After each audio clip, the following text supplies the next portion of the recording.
Hello વિદ્યાર્થી મિત્રો, આપ સર્વ વિદ્યાર્થી મિત્રોનું સ્વાગત છે આપ સર્વની એક જ માત્ર યુટ્યુબ ચેનલ આરએફની મોજ એફઆરની મોજ યુટ્યુબ ચેનલ પર। વિદ્યાર્થી મિત્રો, આજે આપણે માર્ચ 2025ની અંદર જે વિજ્ઞાનનું પેપર લેવાયું હતું તેનું સંપૂર્ણ સોલ્યુશન કરવાના છીએ। ચાલો સ્ટાર્ટ કરીએ। વિભાગ એનો પ્રશ્ન પહેલો છે, એની અંદર જોઈએ તો ખોરાક રાંધતી વખતે જો વાસણના તળિયા બહારથી કાળા થઈ રહ્યા હોય તો તેનો અર્થ એ છે કે બળતણ સંપૂર્ણ દહન થયું નથી। જવાબ આવશે આપણો બી। ઓકે, ઓફકોર્સ કે તમે પણ બી જવાબ ટીક કર્યો હશે। તો આગળ જોઈ લઈએ।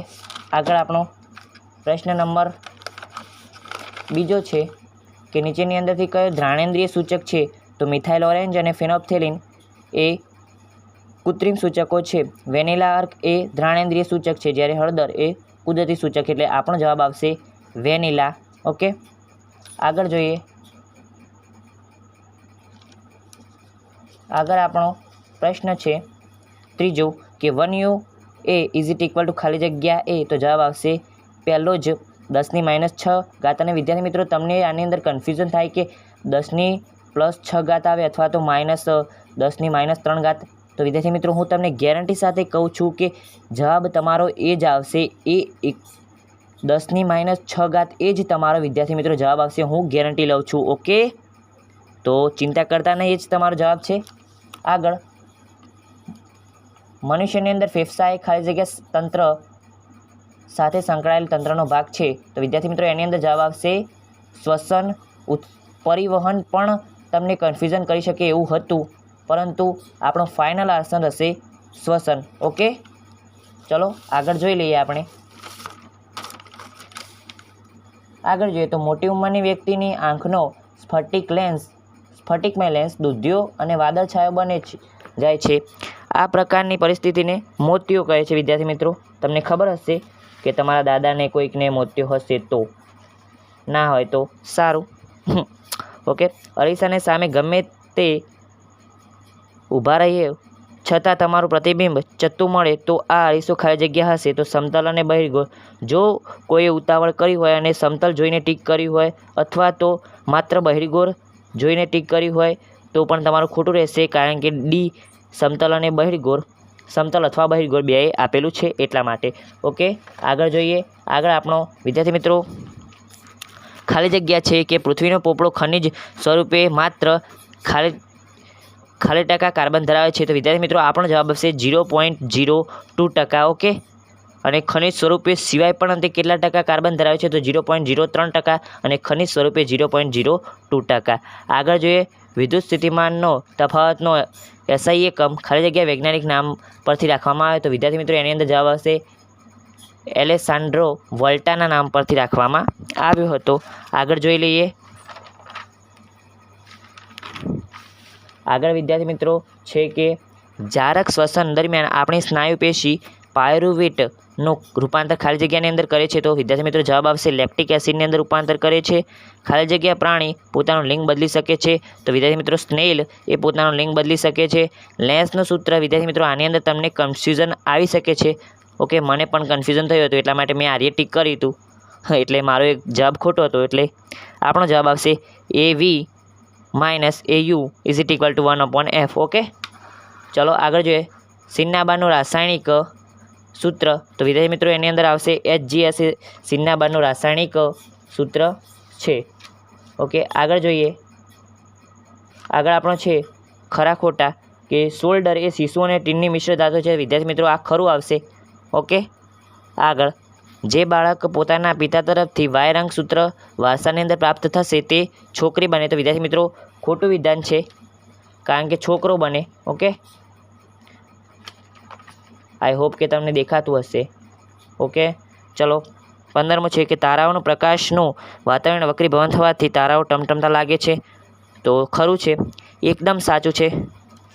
16મો છે કે જ્યારે એસિડના દ્રાવણને મંદ કરવામાં આવે ત્યારે હાઇડ્રોનિયમ આયનો એટલે કે H3O+ આયનોની સાંદ્રતાની અંદર વધારો થાય છે। ના ના ના ના, ઘટાડો થાય છે, સાંદ્રતાની અંદર ઘટાડો થાય છે, એટલા માટે આપણો જવાબ આવશે ખોટું વિધાન છે એરિયે। આગળ જોઈએ। માનવ શરીરની અંદર કયો અંતઃસ્ત્રાવ બનાવવા માટે આયોડિન જરૂરી છે? તો વિદ્યાર્થી મિત્રો જવાબ આવશે થાઇરોક્સિન. અને એની ઉણપથી કયો રોગ થાય? થાઇરોઇડ. ઓકે. જો લક્ષણ એ અલિંગી પ્રજનનવાળી વસ્તીની અંદર 10% સભ્યોની અંદર જોવા મળે અને લક્ષણ બી તેના વસ્તીની અંદર 60% સજીવોની અંદર જોવા મળે તો કયું લક્ષણ પહેલાં ઉત્પન્ન થયું હશે? વિદ્યાર્થી મિત્રો આની અંદર જવાબ આવશે લક્ષણ બી. કારણ કે અલિંગી પ્રજનન છે. અલિંગી પ્રજનનની અંદર ધીરે ધીરે ધીરે ચેન્જીસ આવતા હોય છે. એટલે 10% છે, 10% સભ્યોની અંદર એક લક્ષણ જોવા મળે છે તો એ હાલની અંદર જ આવેલું કહી શકાય. કારણ કે 10% સભ્યોની અંદર ક્યારે જોવા મળે? અલિંગી પ્રજનનની વાત છે કે અલિંગી પ્રજનનની અંદર 10% જ ક્યારે જોવા મળે? કારણ કે હમણાં જ આવ્યું હોય ને જે એની અંદર 10% જોવા મળે. 60% કોની અંદર જોવા મળે? કે અગાઉથી જે પહેલાં વિકસિત છે. ધારો કે 100% છે એની અંદરથી આપણે 10% બાદ કર્યા તો 10% એ હાલની અંદર તે ઉદ્ભવેલી વસ્તી કહી શકાય. ઓકે. અને જે 60% છે એ સજીવોની અંદર જોવા મળશે. લક્ષણ બી, એટલા માટે જવાબ આપણો આવશે બી. ઓકે. ફાઇનલ આન્સર બી રહેશે. બીજા વડે શ્વેત પ્રકાશના વિભાજન દરમિયાન કયા રંગનો પ્રકાશ સૌથી ઓછો વળે છે? તો વિદ્યાર્થી મિત્રો રેડ એટલે કે રાતો અને લાલ. રાતો અને લાલ બે એક જ કહેવાય. જે લખ્યું હોય એ ફાઇનલ રહેશે. વિદ્યુત પ્રવાહ તો વાહકતાના આર ક્ષેત્રફળની અંદરથી એકમ સમયની અંદર પસાર થતા વિદ્યુતભારના ચોખ્ખા જથ્થાને વિદ્યુત પ્રવાહ કહે છે. સાયકોટાઇનિન કોષ વિભાજનને પ્રેરે છે. જીબ્રેલિન એ પ્રકારની અંદર વૃદ્ધિ પ્રેરે છે. અને પર્ણના અંદર કરમાઈ જવાની ક્રિયા વિદ્યાર્થી મિત્રો એ કોણ કરે છે? એબ્સિસિક એસિડ. એ તમને ખબર હોવી જરૂરી છે. કારણ કે તમને કોઈ અલબેલો પૂછી શકે છે કે આ વનસ્પતિના પર્ણો કેમ કરમાઈ જતા હશે? તો તમારા જેવો જે બુદ્ધિશાળી હોય એ કહી શકે. ઓકે. એટલા માટે જે સજીવો પોતાનો ખોરાક જાતે બનાવે એને ઉત્પાદક કહેવાય અને જે સજીવો વનસ્પતિનો ખોરાક તરીકે ઉપયોગ કરે એને તૃણાહારીઓ કહેવાય. વિદ્યાર્થી મિત્રો આ હતું તમારા વિભાગ એનું સોલ્યુશન. આગળ પણ થોડા MCQ જેવા છે હું તમને સોલ્વ કરાવી દઉં. ઓકે. તો વિદ્યાર્થી મિત્રો આ બધું છે તો આનો જવાબ હજુ મને મળ્યો નથી એટલા માટે હું તમને નથી કહેતો આનો. ઓકે. આગળ તો 28મી આકૃતિ છે એની અંદર તે પ્રકારનું પ્રજનન દર્શાવે છે. તો અલિંગી પ્રકારનું કલિકા સર્જન. તમે અલિંગી લખ્યું હોય તો પણ સાચું અને કલિકા સર્જન લખ્યું હોય તો પણ સાચું. તે સજીવનું નામ તો હાઇડ્રા. ઓકે. એકલિંગી પુષ્પ કોને કહે છે? તેના બે ઉદાહરણ. તો જે પુષ્પની અંદર સ્ત્રીકેસર ચક્ર અથવા તો પુકેસર ચક્ર બેમાંથી એક જ હોય તેને એકલિંગી પુષ્પ કહે છે. અવકાશી યાત્રીને આકાશ ભૂરાને બદલે કાળું કેમ દેખાય છે? તો એનું કારણ કે આંધળો છે એટલા માટે. ના, એવું નહીં લખતા. કારણ કે એનું પ્રોપર ડેફિનેશન આપવાનું કે કઈ રીતે થાય છે. ઓકે. આની અંદર જવાબ આવશે વિદ્યાર્થી મિત્રો 600 કુલમ. ઓકે. 600 કુલમ. આ તો મેં તમને ડાયરેક્ટ જવાબ કીધું પણ તમારે જો ગણતરી કરવી હોય તો કરી દેજો. ઓકે. વધારે કંઈ નહીં. I = Q ભાગ્યા T. Q = વિદ્યુતભારનો જથ્થો 20 મિનિટ. 1 મિનિટ બરાબર 60 સેકન્ડ. 20 મિનિટ બરાબર 1200 સેકન્ડ. ઓકે. I = 0.5 ગુણ્યા T = 1200 છે. 1200 ગુણ્યા 0.5 કરીશું એટલે Q મળશે. એટલે 1200 ગુણ્યા 0.5 એટલે 6000 થશે. અને 6000ની અંદરથી અહીંયા 0.5 છે એટલે 1 પોઈન્ટ કાપવાનું રહેશે. એટલે 6000ની અંદરથી 1 પોઈન્ટ કાપ્યો એટલે 600 કુલમ આપણને વિદ્યાર્થી મિત્રો જવાબ મળશે. લોખંડ અને પારોની અંદરથી કયું શ્રેષ્ઠ વાહક છે? તો લોખંડ. કારણ કે એની જે કંઈ ને અવરોધકતા ઓછી છે પારો કરતાં. પારો. ઓકે. આગળ કયું દ્રવ્ય શ્રેષ્ઠ વાહક છે? તો ચાંદી એ શ્રેષ્ઠ વાહક છે. આગળ છે કે કૃત્રિમ નિવસન તંત્ર અને કુદરતી નિવસન તંત્ર. કુદરતી નિવસન તંત્રની અંદર આવશે જંગલ અને સમુદ્ર. કૃત્રિમની અંદર બગીચો અને માછલીઘર. આગળના પ્રશ્નો છે એની અંદર ફ્લેમિંગનો ડાબા હાથનો નિયમ અને માનવ શ્વસનતંત્રના અંગોના નામ જણાવવાના છે. નાસિકા કોટરને એવી રીતે જ. વિભાગ C જોઈ લઈએ. એની અંદર સંયોગીકરણ પ્રક્રિયા લખવાની છે. તત્વ X અને Y. તો તત્વ X છે સોડિયમ અને Y તત્વ છે એ ક્લોરિન છે અને એના અંદરથી સંયોજન બને એને સોડિયમ ક્લોરાઇડ કહે છે. ઓકે. આગળ આ રીતે કસનળીવાળો પ્રશ્ન જવાબ એની અંદર પણ મારા ખ્યાલથી એ કસનળીની અંદર લોખંડની ખીલ્લીનો રંગ બદલાશે. ઓકે. તો એ તમારે રીતે ચેક કરી લેવું.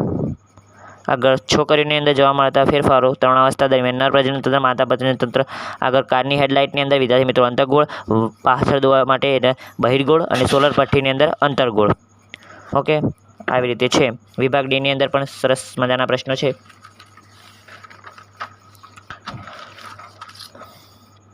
તો કુલ મિલાઈને સરસ મજાનું પેપર છે. તો આવજો. Tata good bye, take care, love you all. અને મારા 80ની અંદરથી મેં ચેક કર્યું તો 78 નહીં પરંતુ 79. ઓકે, 1 માર્ક્સ ઓછો, કારણ કે મેં તમને કીધું લેન્સવાળો સૂત્ર મારું ખોટું છે.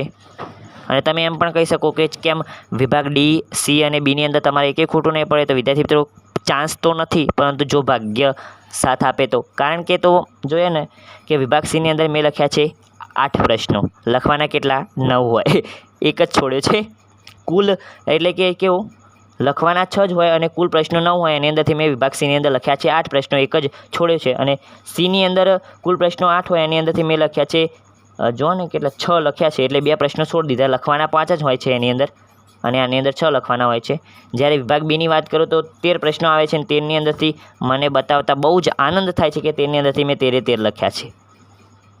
ઓકે, તો ચાન્સ તો નથી, પરંતુ જો કોઈ શિક્ષક કડક હોય તો. બાકી પણ મારા ખ્યાલથી તો 79 તો બને છે. તો તમારા માર્ક્સ મને કમેન્ટની અંદર કહેજો. આવજો. Tata good bye, take care.